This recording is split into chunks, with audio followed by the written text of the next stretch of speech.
প্রতিনিয়ত ওই পাকশির ওই রুটটাতে উনি যখন এই ধরনের প্রবলেম ফেস করছিলেন, তখন উনি ট্রান্সফার হয়ে ঢাকা সিলেট রুটে চলে আসেন। ঢাকা সিলেট রুটে উনি ট্রেন চালাবেন।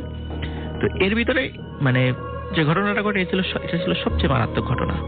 ঢাকা সিলেট রুটের লিসেনাররা যারা গিয়েছেন তারা জানেন যে ঠিক শ্রীমঙ্গলের কাছাকাছি আসার পরে ট্রেনটা যেদিক দিয়ে যায় দুই পাশে কিন্তু মানে জঙ্গল এলাকা। হ্যাঁ, এবং একটা দীর্ঘ সময় কিন্তু জঙ্গলের মধ্যে যান, তারপর দুই পাশে মানে চা বাগানও আছে, যদিও সেটা খুবই সুন্দর একটা জায়গা, কিন্তু রাতের বেলা জায়গাটা মানে দিনের বেলা যতটা না সুন্দর, রাতে কিন্তু ঠিক ততটাই ভয়ঙ্কর। তো উনি একদিন সিলেটে যখন রাতের বেলা ওই দিক দিয়ে আসছিলেন ট্রেন নিয়ে, হঠাৎ উনি তখন দেখছিলেন যে ওনার ওই যে সন্তানটা, প্রথম সন্তানটা, এরকম একাধিক 10-12 জন সন্তান রাস্তার দুই পাশে দাঁড়িয়ে আছে, এবং উনি এটা দেখে খুবই ভয় পান যে এখানে মানে আমার এই প্রবলেমটা শুরু হয়েছে। মনে করছে হয়তো বা ওই পাখি রুটি ছিল, এখানে হবে না, কিন্তু এখানে ওই প্রবলেমটা শুরু হয়। এবং উনি ট্রেনটা থামান নাই, ট্রেনটা যথারীতি ট্রেন চলছে ট্রেনের গতিতে। উনি হঠাৎ করে ফিল করলেন এই 7-8 জন এই ছোট ছোট বাচ্চা এবং অনেক বড় মাথার আকৃতির, এবং সবাই একই রকম চেহারা, প্রত্যেকের চেহারা ওনার সন্তানের মতো, এবং এই 7-8 জনই ট্রেনের মধ্যে ঢুকে পড়েছে, ইঞ্জিনের মধ্যে।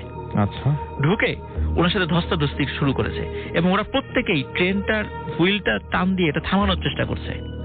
ওনার সাথে যে মানে কো ড্রাইভার ছিল সে আবার একটু ক্লান্ত ছিল, ওনাকে বলেছিল ভাই আমি একটু ঘুমাবো, আমাকে একটু পরে ডেকে দিয়েন। কারণ ট্রেনের 2 জন ড্রাইভার থাকে, আমরা জানি যে একজন চালান বেসিক্যালি, আরেকজন সাথে থাকেন মানে সহযোগী হিসাবে। তো উনি বারবার চেষ্টা করছেন, চিৎকার করছিলেন তাকে, কিন্তু ওনার ঘুম কিছুতেই ভাঙছে না। আর ওই যে ছোট ছোট যেই বাচ্চারূপী যেই জিনিসগুলো ওখানে এসেছিল, ওরা বারবার ট্রেনটা থামানোর চেষ্টা করছিল, এবং উনি খুব ধস্তাধস্তি শুরু করেছে কোনো মতে যে ট্রেনটা থামাতে না পারে। ওই একটা ডেঞ্জারাস একটা জায়গায় রাতের বেলা, ওখানে কিন্তু ডাকাতের ভয় আসছে এমনিতেও।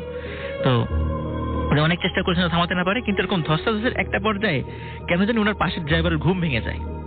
ঘুম ভেঙে উনি দেখেন উনি কিসের সাথে, শূন্যের সাথে ধস্তাধস্তি শুরু করেছেন।